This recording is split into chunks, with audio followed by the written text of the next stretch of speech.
사랑의 하나님, 우리 아버지, 오늘도 너무나 감사합니다. 너무나, 너무나 감사합니다. 말씀을 함께 나눌 수 있고, 말씀에 같은 마음으로 집중할 수 있도록 이 귀한 시간을 구별해 주셔서 감사합니다. 그리고 홀로 이 말씀 앞에 서는 것도 감개무량하겠지만, 함께 할 수 있어서 같은 마음으로 공감하고 또 교감할 수 있게 해 주셔서 너무나 감사합니다. 이 시간에 우리 각자의 자리에 성령으로 임하여 주시고 지혜로, 능력으로, 사랑으로 우리의 심령을 채워 주옵소서. 한 시간을 아버지께만 의탁을 드리며 예수님 귀하신 성으로 간절히 기도드립니다. 아멘. 자, 여러분, 오늘은 이제 눈을 감고 이제 그려보면 사건은 두 사건입니다. 단순합니다. 백부장 사건과 나인성 과부. 백부장의 하인의 병을 고쳐주시는 장면, 그 사건과 나인성 과부의 죽은 아들을 되살리는 사건입니다. 그래서 백부장에 초점을 두시고 또 나인성 과부에 초점을 두시고 그다음 또 비교하셔야 될 것이 이제 백부장과 그 주변에 있었던 유대인들과 유대 지도자들, 그 믿음의 차이를, 그리고 신앙의 기준, 예수님께 나아오는 올 수 있는 자격을 생각하는 어떤 그런 기준들을 비교를 해 보시는 것이 포인트일 것입니다. 그리고 나인성 과부와 그 주변에 있는 사람들 같이 좀 보셔야 되겠고, 그리고 그 모두를 품고 계시는 예수님이 보여야 되겠지요. 이 챕터의 키워드라면은 필요입니다. 필요. 영혼의 필요.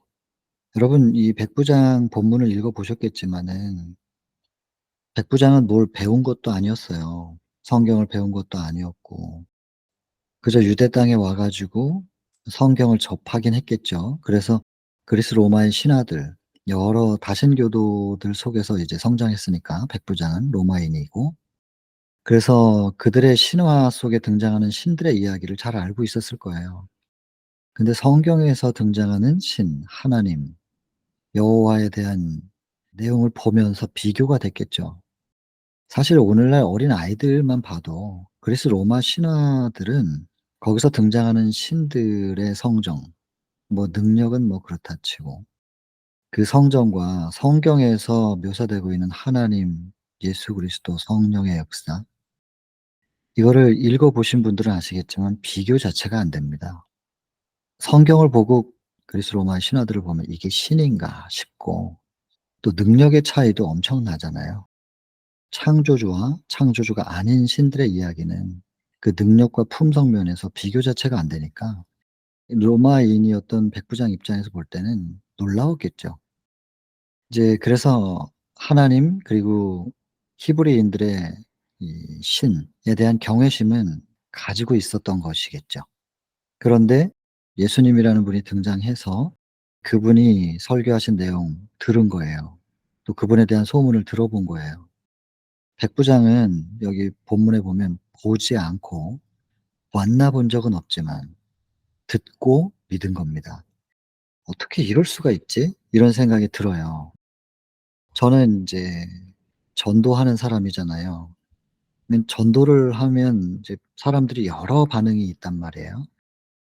다양한 반응들이 있는데 그중에 이 백부장 같은 사람이 있다면 참 전도하는 사람이 보람을 많이 느낄 수 있겠죠. 근데 어떻게 이게 잘 전해서 전하는 사람이 잘 전하면 이런 반응이 나타날 것인가? 예, 뭐 그럴 수는 있긴 있겠지만은 본문 내용을 보면 백부장이라는 사람이 전혀 이 하나님과는 관계없는 환경 속에서 태어나서 성장했고요. 그리고 또 군사 교육까지 받아 가지고 이 군사 교육을 많이 받은 사람들, 그리고 전쟁, 전투, 이런 것을 계속 교육받는 사람은 누군가를 공격하도록 훈련을 받고 그 이미지 트레이닝도 계속 그렇게 할 거란 말이에요. 이제 그렇게 늘 생각 속에 누군가를 공격하고 또 심지어는 상처를 입혀야 되고 또 죽이기까지 해야 되잖아요, 전쟁을 해야 되는 사람은. 계속 그런 것을 생각할 수밖에 없어요. 그런 사람이었다고 소개를 하지 않습니까? 백부장에 대하여. 그리고 또 하나 있어요.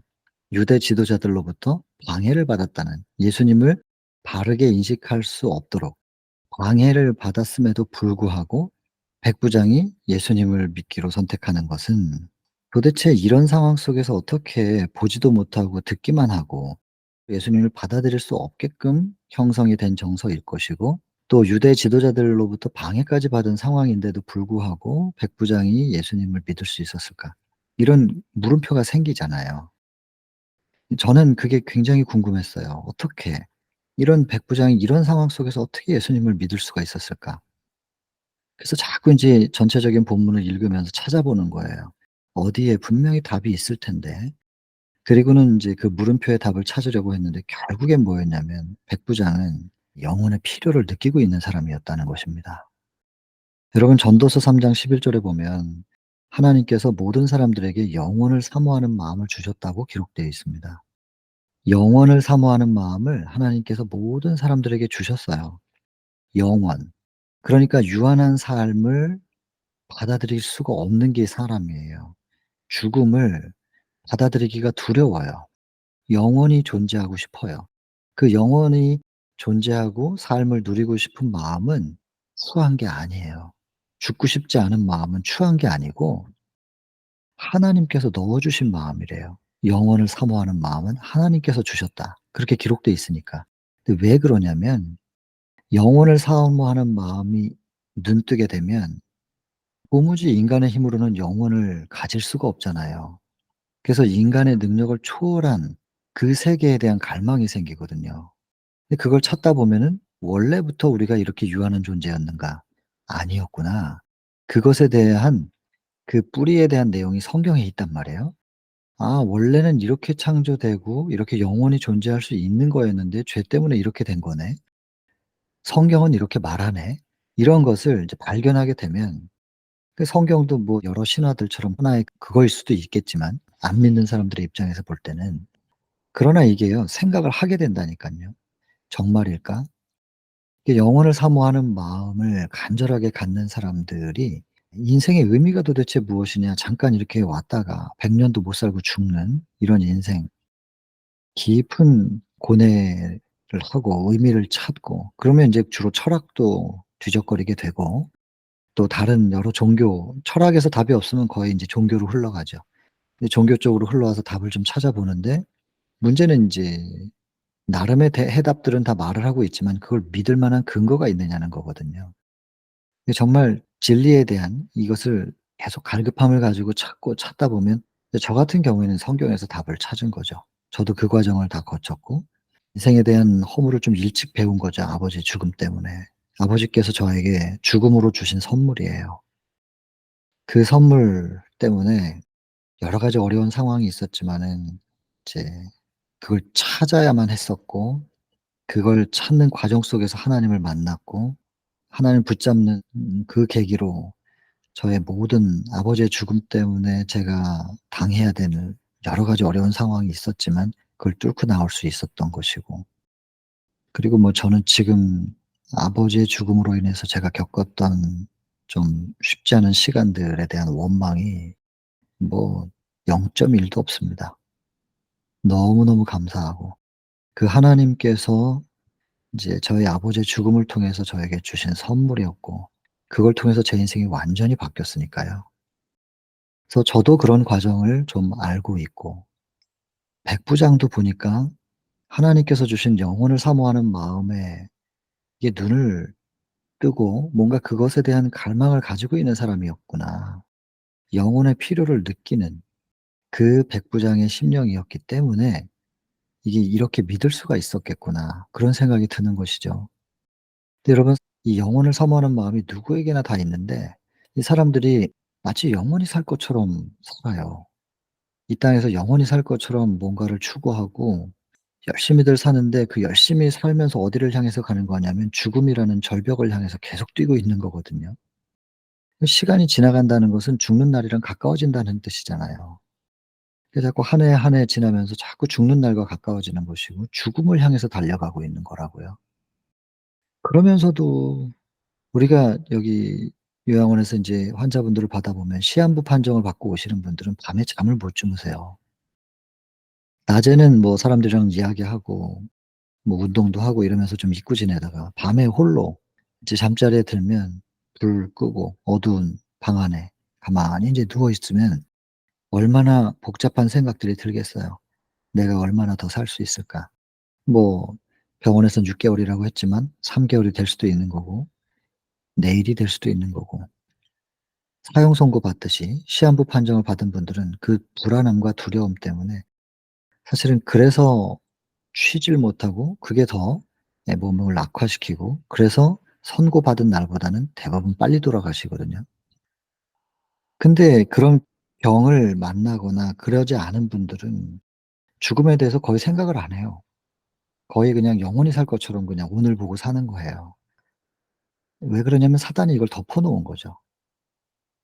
사단이 눈을 가려 놓고 당장 뭐 눈을 현혹시키는 것들, 거짓된 희망들, '굉장히 좋아질 거야. 행복해질 거야. 저걸 가지면 내가 행복하겠지.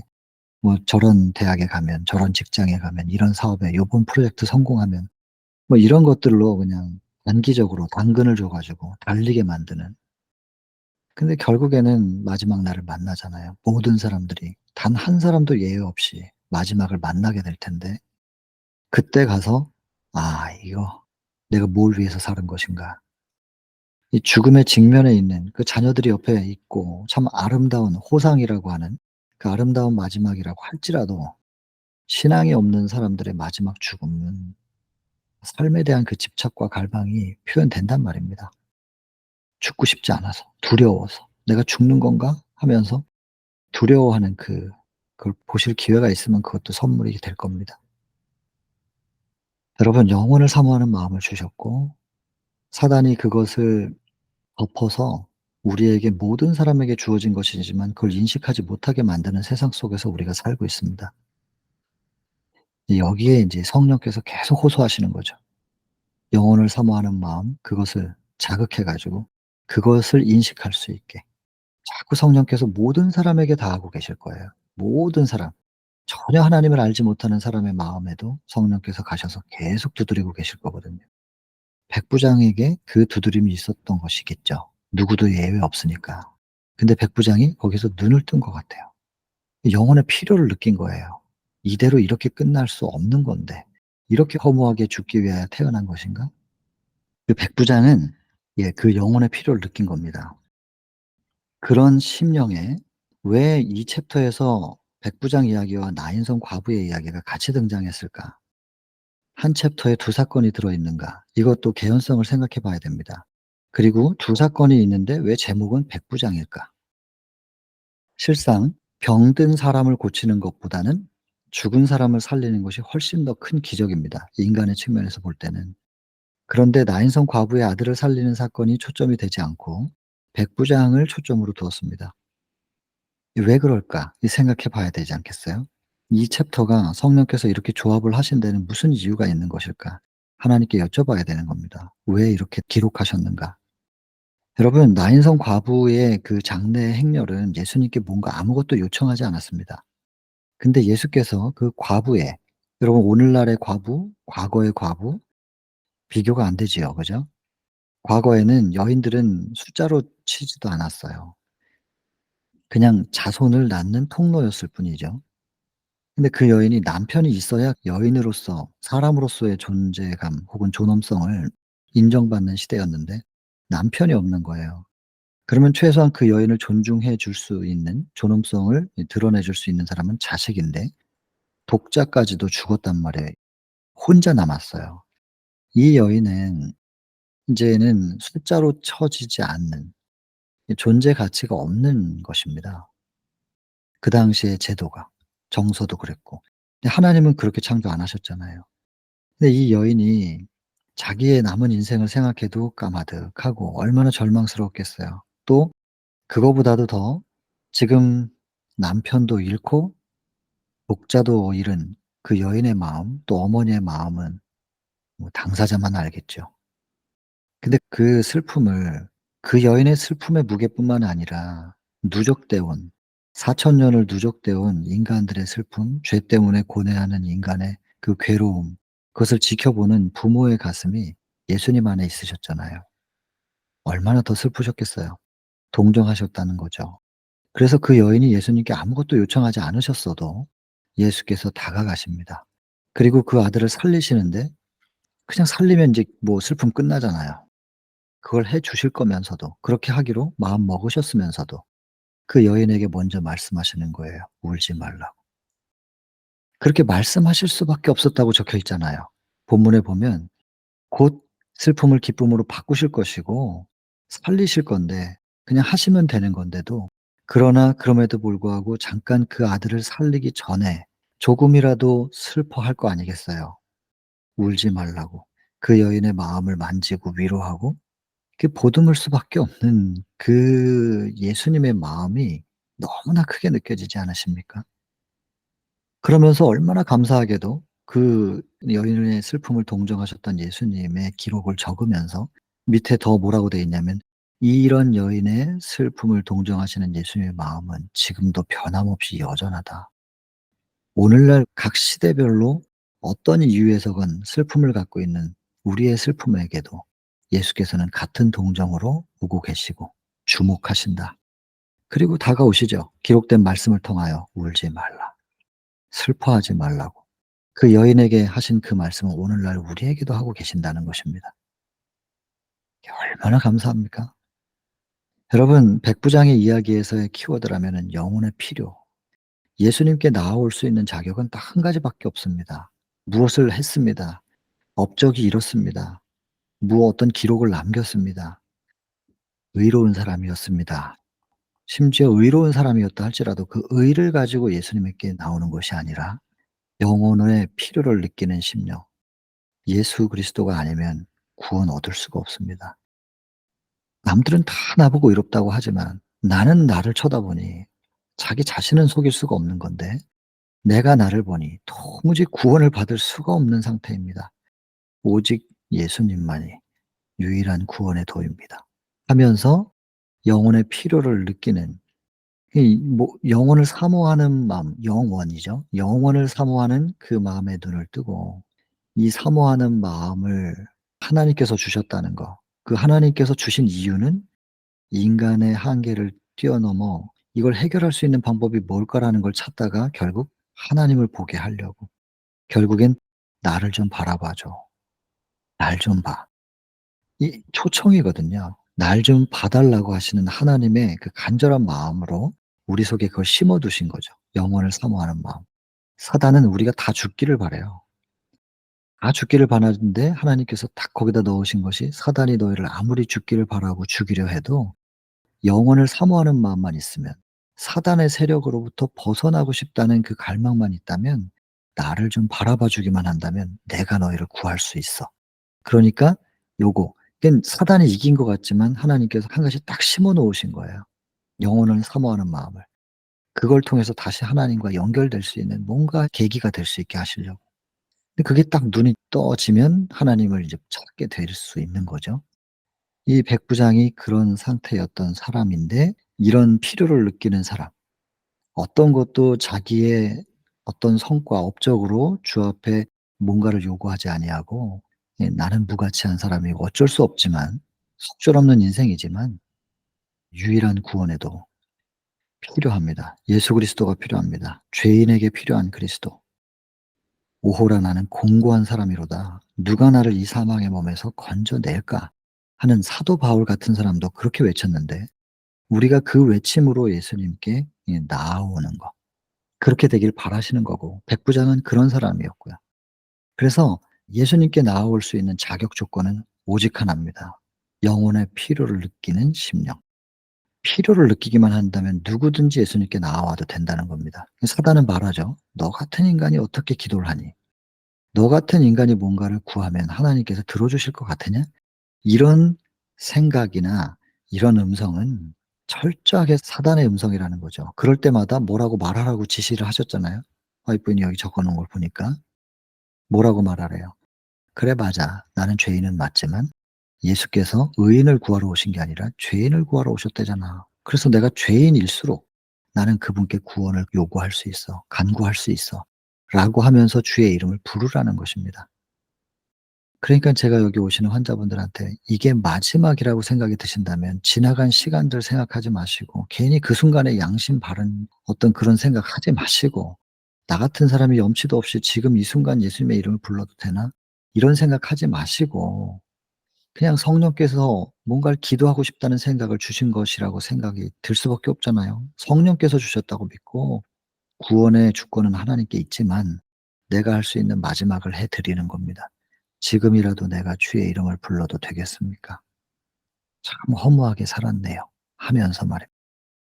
물론 죄된 삶을 통해서 얻게 되는 벌에 대한 회피를 위하여 기도할 때 하나님께서 응답하실 수 없다는 것을 우리는 압니다. 그러나 성령께서 그 마음속에 어떻게 역사를 하실 수 우리는 모르는 거니까요. 그 성령께서 내 마음속에 역사하시면 그 순간 잘못 살아온 삶에 대하여 인식이 되시면 지금이라도 내가 지금이라도 주의 이름을 불러도 되는 것입니까? 일단 불러보는 거예요. 그다음은 하나님께서 알아서 하실 일이니까. 근데 여러분 그런 영혼의 필요를 느끼는 사람이 백부장처럼 예수님께 뭔가를 요구할 수도 있지만 만약 그렇지 못한다 할지라도 나인성 과부 같은 그 케이스예요. 그렇지 못한다 할지라도 예수께서 그 중심을 헤아리신다니까요. 그래서 다가가시는 거예요. 영혼의 필요를 느끼는 그 심령을 예수님께서 다가가셔서 그 슬픔을 기쁨으로 바꿔주시는 예수님. 그래서 백부장 사건과 나인성 과부의 사건은 그렇게 연결이 되는 거예요. 다만 단서를 달았어요. 아무리 죽은 아들을 살린다 할지라도 다시 그 사람은 살아가는 동안에 수고해야 되고 고뇌해야 되고 사단의 시험을 또 만나야 돼요. 그래서 죽은 사람을 살렸다고 해서 이 사람이 구원을 받았다는 게 아니고 지금 이 슬픔을 기쁨으로 바꿔주는 사건을 통하여 죽은 사람을 살리는 그 사건을 통하여 지금 무슨 얘기를 하고 싶으신 거냐면 끝끝내 영혼을 누릴 수 없는 상태에 죄에 지배받고 있는 사망에 지배받고 있는 이 죄된 인간들을 끝내 영혼으로 되돌릴 수 있는 하나님은 그런 권세를 가지고 계시다는 거 그걸 지금 강조하고 있는 겁니다. 이 땅에서 죽었다가 살아났다 할지라도 그 사람 또 죽습니다. 어차피 또 죽는다 이렇게 적혀 있잖아요. 그것으로 끝나는 얘기가 아니라는 거죠. 이런 사건들을 통하여 진정한 영원이라는 영혼의 세계, 하나님과 함께하는 그 생명, 하나님의 생명 가운데로 들어갈 수 있는 그렇게 우리를 인도하실 수 있는 분이라고 하는 것을 강조하는 겁니다. 이런 분을 한번 믿어 보겠느냐, 영접해 보겠느냐, 그 얘기하고 있는 거예요. 결국 마지막은 뭐겠어요? 왜 병든 사람 고치는 것보다 죽은 사람 살리는 것이 훨씬 더 큰 기적임에도 불구하고 포커스를 백부장에다 뒀냔 말이에요. 백부장은 믿었다. 영혼의 필요를 느끼고 직접 예수님을 만나본 것도 아니지만 그 갈망이 있었는데 예수님에 대해서 들어보니까 자신의 영혼의 필요에 딱 맞는 그런 교훈들을 주시는 거예요. 그분의 행적들이 예수님의 발자취가 자기의 영혼을 충만히 딱 채워주는 경험을 한 거예요. '이분이구나.' 그리고는 이미 듣고 믿은 거예요. 그래서 그 믿음 때문에 자기의 업적을 얘기하지 않고 '나는 무가치하지만 예수님께 요청해도 된다.'는 생각을 한 거예요. 그리고는 부탁해 가지고 하잖아요. 근데 뭐 인간의 절차대로 이건 뭐 좀 한계죠, 그 당시에. 근데 예수님께서 그것조차도 뛰어넘게 하셨어요. "백부장아 그런 거 신경 쓰지 마. 네 중심이 뭐가 갈급하고 나를 어떻게 믿었는지 내가 다 알아. 그거면 충분해. 그러면서 네 믿음대로 될 것이다." 그렇게 되는 거란 말이에요. 그리고 또 그 백부장의 믿음의 표현을 보세요. 말씀만 하시라고. 말씀만. 나도 군인이라 내 위에 누가 있고 내 아래에 누가 있는데 나도 명령받으면 명령대로 합니다. 내 아래에 내가 명령하면 내 부하들이 그렇게 움직입니다. 말씀만 하시면 됩니다.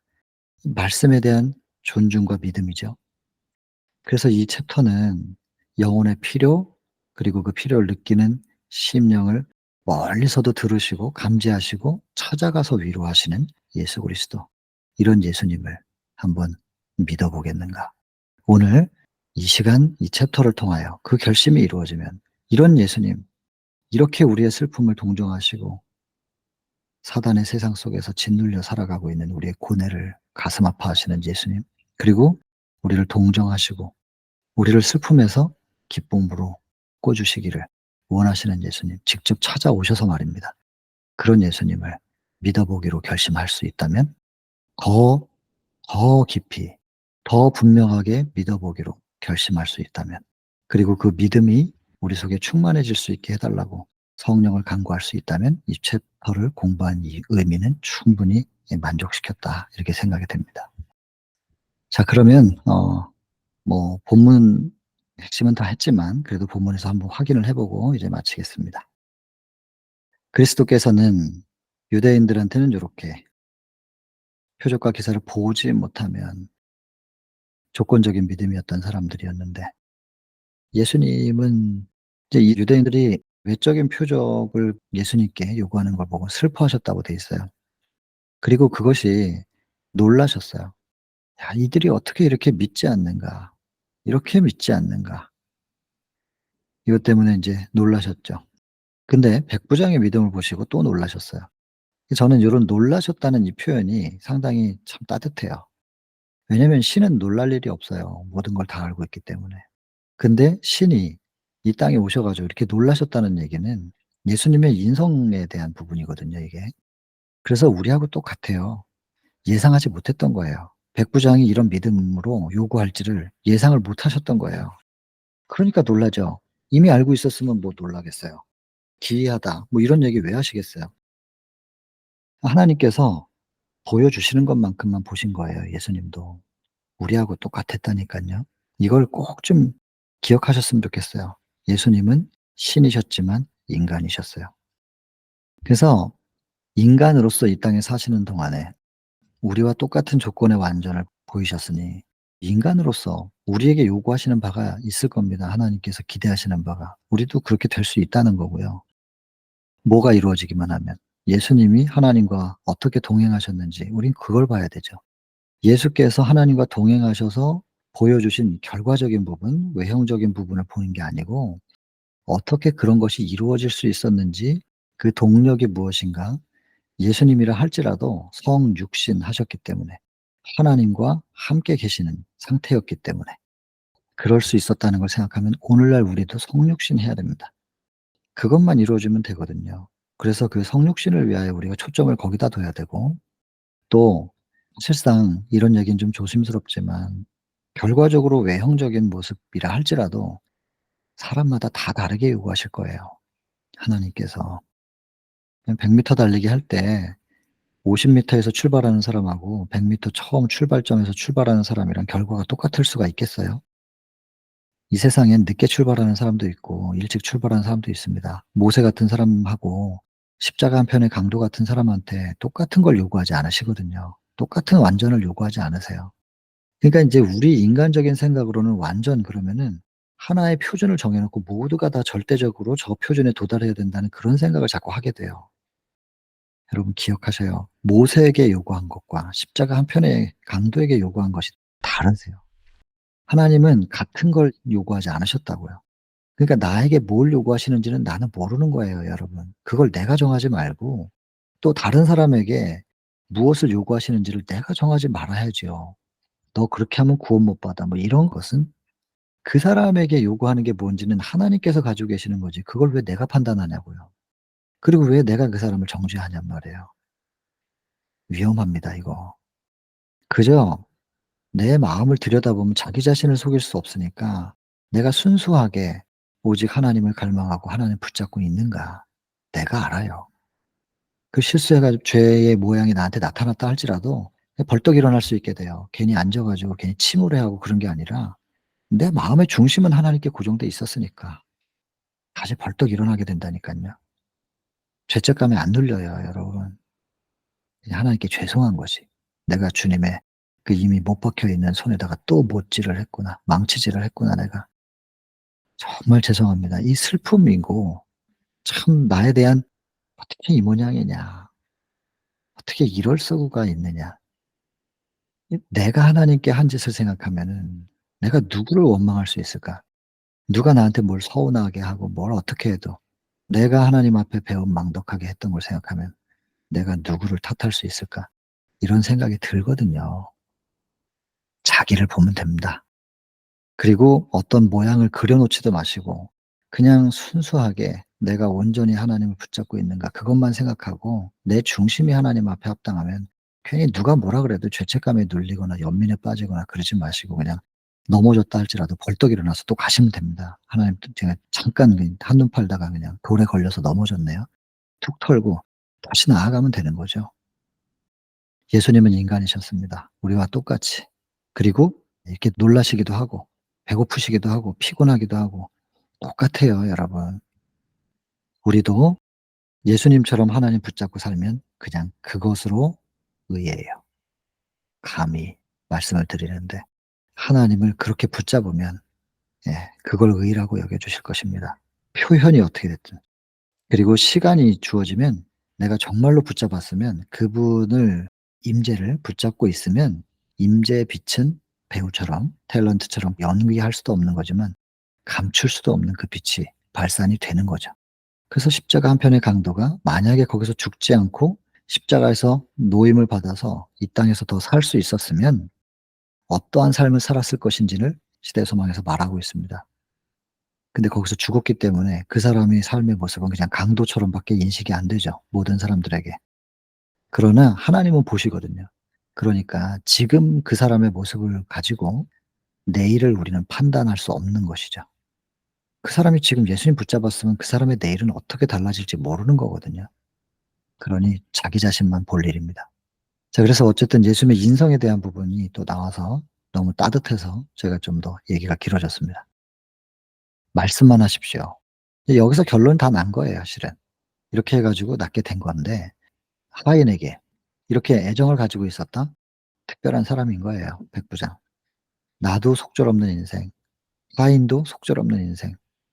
뭐 직분, 뭐 계급이 그렇게 뭐 사회 제도에 따라서 주인과 노예로 되어 있지만 인간이 다 속절없다는 거 깨닫고 있는 겁니다, 백부장은. 그러니까 동정을 하지요. 구조를 보지 못했지만 들은 소식만으로 믿습니다. 왜 그랬는지는 아까 말씀드렸고. 이제 뭐 국가적인 편견도 있었고 그러나 이런 거 모든 것들이 다 큰 의미가 없는 거예요, 이 백부장에게는. 하나님께 경의를 표했고 유대인들에게도 친절을 베풀고 뭐 노예에게 친절을 베푸는 것처럼 그런 사람이었던 것이죠. 가장 이 챕터에서 중요한 부분이죠. 그리스도의 교훈 가운데서 주께서 뭐라고 말씀하셨는지를 소문으로 들은 거예요. 영혼의 필요를 채워주는 것을 발견하였다. 이거거든요. 바로 이거. 영혼의 필요를 느끼고 있었고 모든 사람을 의 마음을 두드리는 성령의 그 두드림에 이 사람이 반응을 했어요. 그래서 영혼의 필요를 느끼고 있었는데 그리스 로마 신화가 채워주지 못했거든요, 자기의 영혼의 필요를. 그런데 예수님의 교훈을 들어보니까 채워주는 뭔가를 발견한 거예요. '아, 이분이구나. 이거구나.' 그리고는 인제 응답하는 거예요. 그래서 인제 요청을 하죠, 장로들을 통해서. 그래 가지고 장로들의 대표단을 예수님께서 만나시고 그 장로들이 요청을 하니까 뭐라고 요청하냐면 회당을 짓고 뭘 했다고 자꾸. 이 사람들은 뭘 업적을 가지고 이제 이 사람이 받을 자격이 있다. 그 자격의 기준을 뭔가를 한 업적에 두는 것이죠. 근데 전혀 다르잖아요. 그 예수님은 즉시 출발했고 아이 오시지 말고 말씀만 하시지 그랬는데도 계속 오시니까 끝내는 용기를 내서 예수님께 와 가지고 아까 말씀드렸던 대로 "말씀으로만 하십시오. 내가 군인인데요." 뭐 그러면서 쭉 그 얘기하는 거예요. 그랬더니 예수님께서 기이히 여겨 놀라운 거예요. '아, 놀라운데 이스라엘 안에서도 이런 믿음 만나보지 못했는데.' 이게 또 그게 인제 예수님의 인성의 부분이라고 저는 봅니다. 그러니까 "믿음대로 될지어다." 이제 나은 거죠. 이야기는 다 아시니까. 여러분, 하나님의 긍휼하심을 요구할 수 있는 우리의 자격. 이 자격이 뭐냐? 오직 필요. 그분이 아니면 안 된다는 필요를 느끼는 거 외에는 다른 걸 요구하지 않으세요. 예수님께 나아올 수 있는 자격은 오직 이겁니다.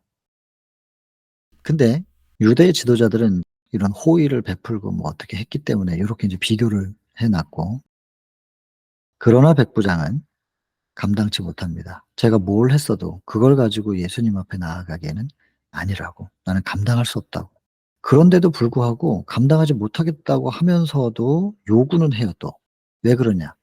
자신의 무가치함을 깨달았으나 도움을 요청하기를 두려워하진 않아요. 왜 그러냐면 자신의 선함을 의뢰하지 않았으니까. 오직 필요를, 이 영혼의 필요는 하나님만이 채우실 수 있습니다. 그리고 이런 필요를 느끼는 심령을 절대로 외면하실 수 없는 분이라는 거. 그리스도의 품성을 붙잡았다는 거잖아요. 능력, 여기 보세요. 이적을 행하는 자로만 믿는 게 아니었단 말이에요. 능력만을 바라는 게 아니라 품성을 붙잡았대요. 그 필요를 느끼면 분명히 저분은 외면하지 않으실 거야. 품성. 그러니까 주님께 나아올 수 있는, 우리 27 장에서도 공부했잖아요. 문둥병자가 어떻게 예수님께 나아왔는가. 한 가지죠, 결국엔. 창조주. 그분이 창조주구나. 이 창조주의 속성은 두 가지. 창조의 능력과 피조물에 대한 목숨보다 더한 사랑. 이 두 가지를 아는 것이 복음의 가장 핵심적인 기둥이거든요. 이걸 줄이면, 두 가지를 하나로 합치면 창조주. 그래서 우리는 그렇게도 세 천사의 기별을 강조하는 거예요. 첫째, 하늘과 땅과 바다와 물들의 근원을 만드신 창조주를 경배하는 것을 회복하라. 이 창조주에 대한 인식이 필요하고, 경배라는 게 뭔지를 아는 것이 대단히 또 중요하고, 설명을 했으니까 일단 넘어가지만 꼭 되새기셔야 됩니다. 경배가 무엇인가. 이 창조주는 창조의 능력과 피조물에 대한 사랑입니다. 이걸 꼭 기억하셔야 됩니다. 백부장도 다 그거 잡은 거잖아요, 지금 여기. 이적을 행하는 자, 능력은 알지만 그런 자로만 국한시켜서 생각한 게 아니었다는 거예요. 품성까지도. 그러니까 백부장은 창조주를 만나죠. 창조주 만난 사람은 기적을 경험하는 거예요. 이것이 종의 병이 낫는 기적이기도 했지만 그 자신이 거듭나고 그 자신이 재창조받는 경험까지도 하는 거잖아요. 우리도 이거 경험해야 되거든요.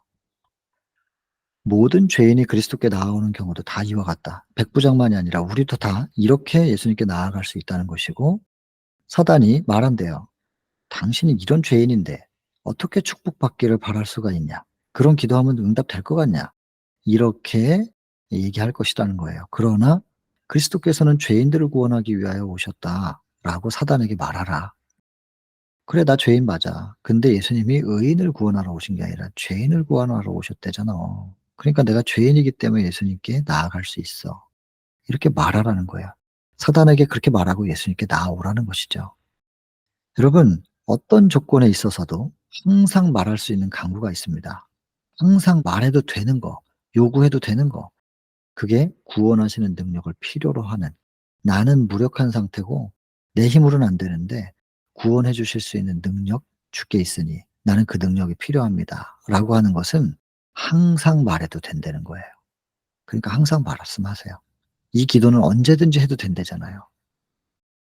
우리가 아무리 내 자신이 생각해도 도저히 누가 나에게 이런 잘못을 해 놓고서 또 나한테 뭔가를 요구하면 내가 그 사람을 돌아볼까? 근데 내가 그런 짓을 예수님께 해 놓고서 또 예수님의 이름을 부르면 그분이 들어 주실까? 이런 생각은 사단이 주는 생각이라니까요. 하나님의 사랑을 인간적인 도덕과 윤리로는, 혹은 도리, 도의 이런 걸로 볼 때는 그 말이 맞는 것 같아요. 그러나 하나님의 사랑은 온 우주를 덮고도 남음이 있어요. 온 우주를 다 충만히 적실 거예요. 그 사랑이 크기 때문에. 내가 죄가 많고 적고 난 좀 적으니까 저 사람보단 내가 좀 뭔가를 구할 수도 있지 않을까? 이게 아니고 하나님의 사랑이 어떤 죄인이라 할지라도 충만히 적실 수 있기 때문에 그 사랑에 의지하여 기도하는 겁니다. 항상 말해도 되는 거.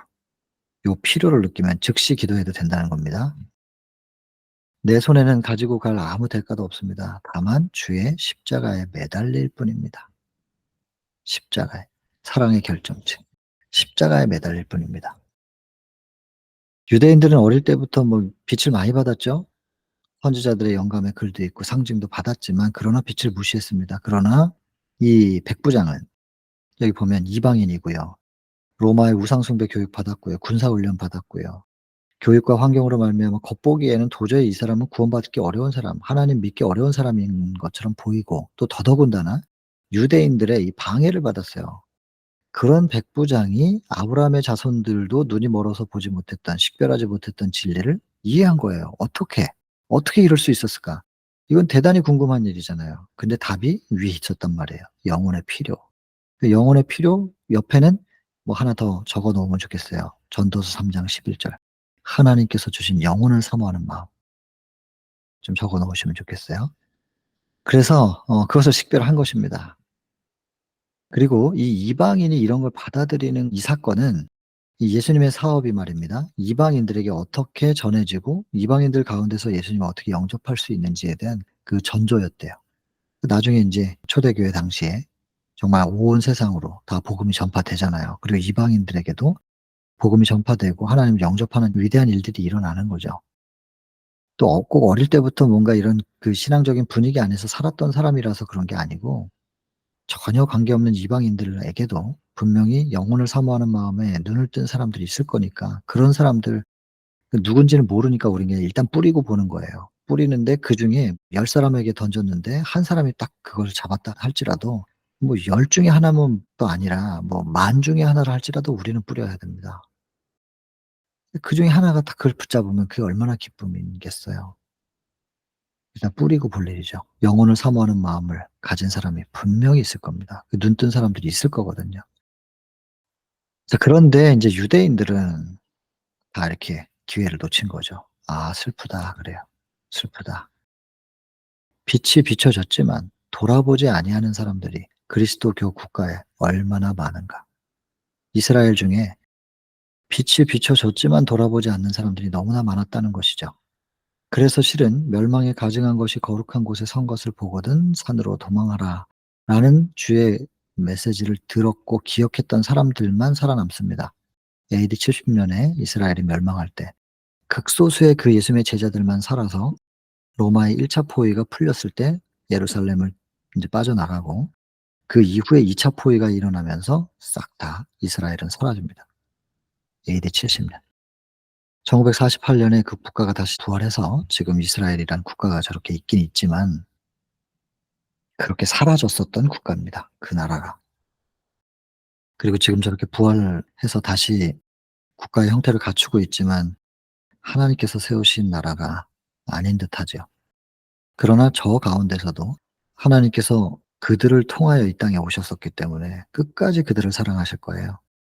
그래서 결국에는 선교사들이 거기까지 가야 될 겁니다. 거기 가서는 안식일 문제 이런 거 가지고 갈등할 일 없어요. 그 사람들은 아예 안식일을 믿으니까 지키니까. 근데 거기 가서는 진짜 진검승부해야 되거든요. 뭐냐면 예수님이 그리스도다.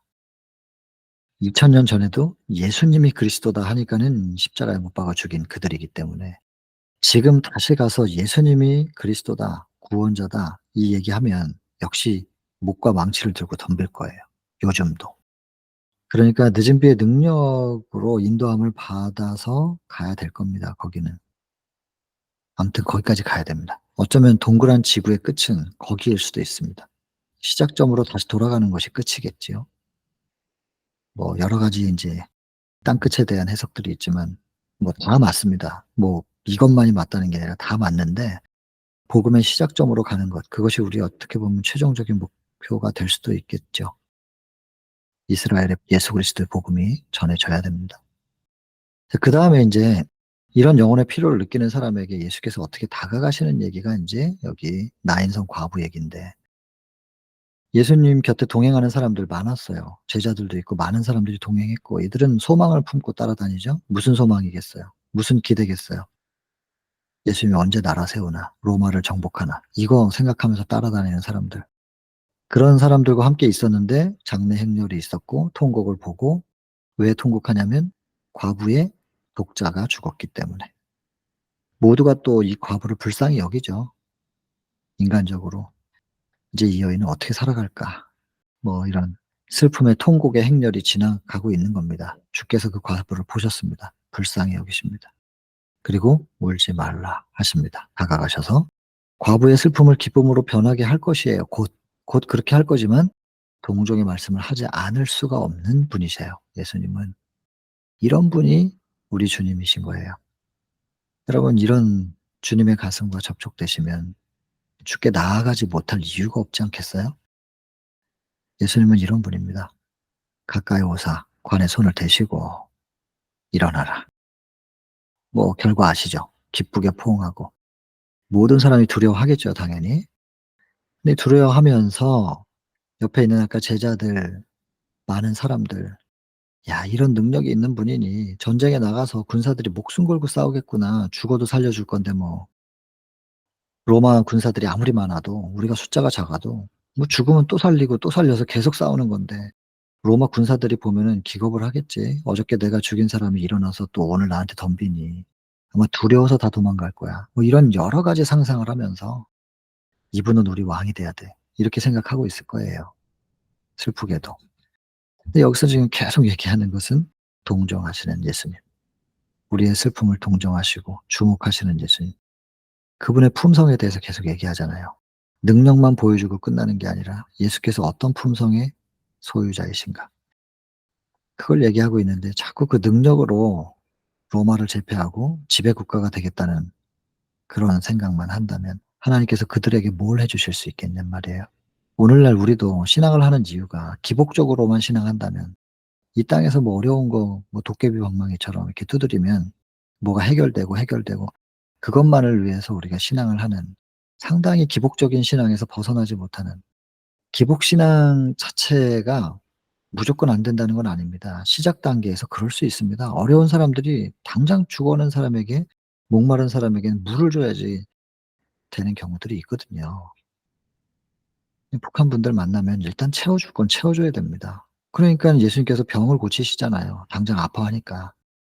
그래서 시작할 때 기복을 가지고 오는 것이 절대로 안 된다는 건 아닙니다마는 그 기복 단계에서 그 복을 경험하고 나의 목마름과 핍절함을 충족시켜 주는 예수님을 경험한다면 '왜 나 같은 사람에게 이런 축복을 주셨을까?'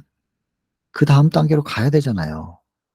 나 같은 사람을 동정하시고 사랑하시는 하나님의 사랑으로 그게 나아가야 되는데 그 못 나가고 계속 기복 신앙에서만 머물러 있는 것이죠. 더 이상 해 주실 게 없어요, 하나님께서. 기적도 계속 일어나지 않습니다, 인제는. 처음에 하나님의 그 창조주의 실존을 보이기 위하여 보여주실 수 있지만 그 이상 일어나지가 않는다니까요. 더 해줘 봐야 그들이 깨달을 걸 못 깨달아요. 이 결국에는 겸손한 마음으로 하나님께 매달리고자 하는 그런 마음, 간절할수록 그게 깨달아지거든요. 하나님께서 기다리시는 것 같아요. 그래서 여러분 그다음 단계가 필요합니다. 여기 있는 사람들이 모두가 두려워했고요. 하나님께 영광을 돌리고 큰 선지자가 우리 가운데 일어나셨다. 그리고 자기 백성을 돌아보셨다. 참 좋은 얘기인데 백성을 돌아보셔서 로마로부터 인제 벗어나게 해 주시는 거다. 이렇게만 생각하면 한계가 있다는 겁니다. 예수께 대한 소문이 온 유대와 사방에 두루 퍼지게 되고요. 당연히 그랬겠죠. 그런데 여러분 이제 이 부분이 핵심이겠죠. 예수께서는 관 곁에서 슬퍼하는 모든 애곡하는 자를 주목하신다. 그 나인성 과부뿐만이 아니라 슬퍼하는 모든 애곡하는 자를 주목하시고 우리의 슬픔에 동정을 느끼신다. 여러분들 지금 각자 마음속에 어떤 슬픔이 있으신지 주께서 아시고요. 그걸 주목하시고 동정하시는 분이시라는 거예요. 그리고 우리 곁에 오셔서 똑같이 말씀하시는 거예요. "울지 말라. 내가 해 줄게." 그 음성을 들으시면 얼마나 위로가 돼요. 힘이 되고. 오늘날에도 예수님의 그 품성과 능력은 절대로 변함이 없다. 감소되지도 않고 고갈되지도 않는다는 겁니다. 절대로 변함없이 오늘날에도 효험이 있다. 여전히 살아계신 구주이시다. 근데 조건이 있어요. 당신을 믿는 모든 사람에게. 예. 믿는 모든 사람에게는 여전히 살아계신 구주이시다. 여러분 진짜 믿음, 진짜 영접, 그리고 진짜로 딱 붙잡으시고 간구하시기 바랍니다. 살아계신 구주께서 뭔가를 하실 테니까요. 어머니의 슬픔을 기쁨으로 변하게 하셨지만 그러나 그 사람이 영원히 사는 거 아닙니다. 예수님께서 2000년 전에 치료한 모든 사람들 지금 다 죽었습니다. 병에서 나아도 죽었고 죽었다 살아나도 죽었고 사망의 권세 아래에 들어갈 것이에요. 또 들어가야 돼요, 어차피. 그래서 이 생에서 이런 기적을 경험한 것으로 끝나면 안 돼요, 이 이야기는. 결국엔 부활로 가야 돼요. 무한하신 소망의 길을. 무한한 소망이 뭐예요? 로마를 뒤집는 게 아니고 사단이 세운 나라를 뒤집는 거예요. 거기서부터 독립해야 되는 거예요. 이게 무한한 소망의 기별로 죽은 자들에 대한 슬픔을 안위하신다. 하나님께서 살으라고 하면 분부하시면 사단이 뭘 어떻게 할 수 있어요? 사단이 그 사람 죽음으로 장악할 수 없어요. 사망에 붙잡아둘 수 없다는 겁니다. 죄 가운데 죽은 모든 사람들에게 잠자는 자여 깨어서 죽은 자들 가운데서 일어나라, 일어나라. 청년에게 일어나라고 하신 예수께서 죽은 자들 가운데서 일어나라 하실 때가 올 거거든요. 우리를 흑암의 권세에서 건져내사 그의 사랑의 아들의 나라로 옮기시기 위하여 우리에게 일어나라. 이렇게 말씀하실 때가 분명히 올 거거든요. 이 말씀을 받아들이고 믿음으로 이 땅에서 죽은 사람도 있겠죠. 그런 사람들, 그리스도 안에서 죽은 자들이 먼저 일어납니다. 마지막 나팔 소리 들리면. 그리고 살아서 주님을 보는 사람들, 우리 살아남은 자들도 사도 바울은 자기가 살아있을 때 예수님 오실 거라고 생각했던 거예요. 그러니까 우리라고 하지. 우리도 그래요. 우리가 살아있을 때 예수님 오실 거라고 믿어야 돼요. 그렇게 신앙해야 돼요. 우리의 선배들이 다 그렇게 신앙했어요. 그러나 못 보고 죽었어요. 그래도 실망하지 않았어요. 아니, 내가 잘못 믿었나? 이런 생각 안 했고, 자기 믿음으로 살아온 시간에 대한 연민도 갖지 않았어요. 우리도, 우리 대해서 볼 수도 있고 못 볼 수도 있겠지만, 저는 볼 것 같거든요.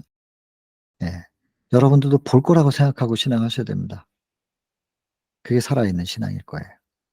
사실은 뭐, 예수님의 재림이라는 게 뭐 10년 후, 20년 후 뭐 이렇게 어떻게 얘기할 수 없는 게, 내가 오늘 밤에 잠들었다 죽으면은 내가 눈 뜨면은 그냥 예수님 재림이기 때문에 별로 그렇게 시간의 의미가 없는 것 같아요. 언제든 우리가 죽었다가 딱 눈 뜨면 예수님 재림이니까. 그래서 오늘 죽을지도 모르거든요. 그러니까 오늘 예수님 만날 것처럼 살아야 돼요. 틀림없이 그 생각을 좀 하면서 살아야 되겠습니다. 그러니 분명히 일어나라고 하고 구원하실 그분이 우리를 구원하실 테니 서로 위로하라. 낙담에 빠져 있는 사람에게 예수께서 계신다. 예수님이 계시지 않느냐. 위로해야 됩니다. 우리는 서로 위로하며 격려하며 비록 쉽지 않은 걸음이지만 하늘 가는 이 길을 우리가 그렇게 함께 걸어가야 되지 않겠습니까? 이 챕터는 이렇게 마무리가 됩니다. 영혼의 필요를 느끼는 백부장의 이야기.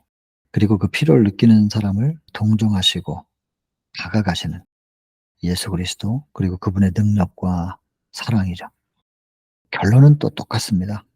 오늘날 우리 백부장 같은 심령, 나인성 과부와 같은 심령, 그때 예수님께서 어떻게 백부장을 대하셨고 그 과부를 대하셨는가, 그 대하신 모습 그대로 변함없이 오늘날 나를 대하고 계시는, 나를 바라보고 주목하시고 울지 말라 위로하시는 예수 그리스도, 그리고 그분이 나의 슬픔을 기쁨으로 반드시 변경시켜 주실 수 있는 그런 창조주의 하나님이시라는 거, 예, 그분을 한번 믿어보겠는가. 그리고 내가 그것을 믿었으면, 그것으로 마음에 기쁨을 얻었다면, 이제 혹시 그렇지 못한 사람들 있잖아요. 위로하라. 네가 그랬던 것처럼 그 사람에게 그 위로를 전해서 그 사람도 지금 슬픔에서, 낙담과 절망에서 기쁨으로, 평안으로 이렇게 나아갈 수 있도록 위로하라. 그리고 서로 위로하며 같이 걸어가라고 하시면서 이 챕터는 마무리가 됩니다. 이 챕터를 더 줄이면 결국에는 믿음입니다. 백부장. 왜 제목이 백부장인가? 나인성 과부가 아니고 죽은 사람 살리는 사건이 아니고 왜 병 고치는 얘기를 초점으로 제목으로 두셨는가? 백부장. 지금은 병을 고치는 기적, 죽은 사람을 살리는 기적, 그 기적을 얘기하는 게 아니라 초점이 백부장의 믿음에 있습니다. 백부장의 믿음, 백부장의 영혼의 필요를 느끼는 그 자각, 그리고 그것을 채워주신 예수님에 대한 믿음, 그게 초점인 거죠. 그러면 예수님께서 외면하실 수 없는 분이시다. 나인성 과부에게 찾아가서 위로하시는 그런 예수님은 오히려 뒤에다 두셨어요. 우리에게 요구하는 것은 예수님이 이런 분이니 제발 믿어라 하면서 이 챕터의 제목을 백부장 이렇게 하셨네요. 그리고 사실은 이런 챕터들이 다 모여있는 87개의 이야기를 모아놓은 이 책 전체의 제목을 시대의 소망, 그 전체적인 제목에 예수님이 들어가 계신 거죠. 이 시대에 우리의 유일한 소망, 예수 그리스도. 이렇게 됩니다. 자, 이렇게 마치고 개인기도 하겠습니다.